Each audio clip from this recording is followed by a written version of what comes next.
ఈ నోటు పుట్టి 100 ఏళ్లు. కొన్ని విషయాలు చూడడానికి సింపుల్గా ఉన్నా లోతుల్లోకి వెళ్తే చాలా ఆసక్తికర స్టోరీ ఉంటుంది. అలాంటి వింతైన స్టోరీయే రూపాయి కథ. ప్రస్తుతం పెద్దగా చలామణిలో లేదని అనుకున్న రూపాయి బిళ్ళల రూపంలో నిత్యం మన చేతుల్లో తిరగాడుతూనే ఉన్నాయి.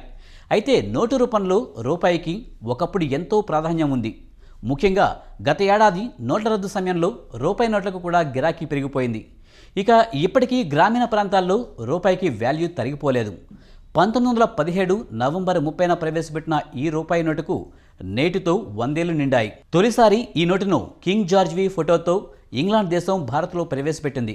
నాటి నుంచి వర్తకులు ఈ నోటునే తమ అవసరాలకు విరివిగా వినియోగించారు. అనంతరం 1935 ఏప్రిల్ 1వ తేదీన రూపాయి నోటు ముద్రణకు భారత రిజర్వ్ బ్యాంకు అప్పటి బ్రిటిష్ పాలకులు అనుమతించారు. 1861 నుంచే కరెన్సీ నోట్ల జారీని గవర్నమెంట్ ఆఫ్ ఇండియా చేపడుతున్నప్పటికీ 1917లోనే రూపాయి నోటును ప్రవేశపెట్టారు. ఒకటో ప్రపంచ యుద్ధంలో ఆయుధాలను తయారు చేసేందుకు రూపాయి కాయిన్లను వాడడంతో ఈ నోటు ప్రవేశం జరిగింది.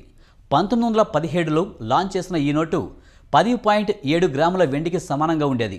ప్రస్తుతం 10 గ్రాముల వెండి 390గా ఉంది. అంటే రూపాయి నోటు విలువ దాదాపు 4 వంతులు తగ్గిపోయింది. 1994లో నిలిపివేసిన రూపాయి నోటు ముద్రణను 2015 మార్చి 6న పునరుద్ధరించారు. రూపాయి నోటు ముద్రించేందుకు 1.14 ఖర్చు అవుతున్నట్లు సమాచార హక్కు చట్టంలో వెల్లడైంది. 1949లో ఆర్థిక శాఖ కార్యదర్శి కేఆర్కే మీనన్ సంతకం చేసిన నోటుపై మొట్టమొదటిగా అశోకుడి స్తూపం ముద్రించారు. 1951లో హిందీలో ముద్రించిన రూపాయి నోటు కూడా విడుదలైంది. ఎవరికైనా బహుమతిగా ఇవ్వడానికి కూడా ఇటీవల కాలంలో చాలామంది రూపాయి నోట్లను వాడుతున్నారట. ఇదిలా ఉంటే 100 ఏళ్లు పూర్తి చేసుకున్న రూపాయి నోటుపై మాత్రం రిజర్వ్ బ్యాంక్ ఎలాంటి కామెంట్లు చేయకపోవడం గమనార్హం. Please like and subscribe Eagle Andhra.